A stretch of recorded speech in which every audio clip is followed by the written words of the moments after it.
بسم اللہ الرحمن الرحیم۔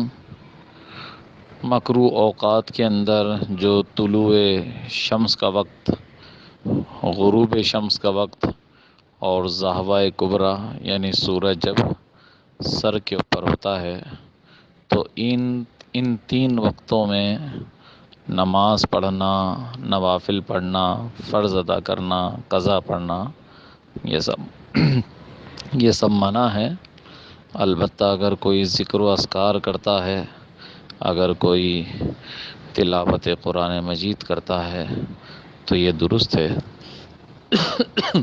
حضور علیہ السلام فجر کی نماز ادا کرنے کے بعد ذکر و اذکار میں مشغول رہتے تھے، یہاں تک کہ چاشت کا وقت ہو جاتا تھا تو اس میں وہ مکروہ وقت بھی درمیان میں آتا تھا اور حضور علیہ السلام اس وقت کو ذکر و اذکار میں گزارتے تھے۔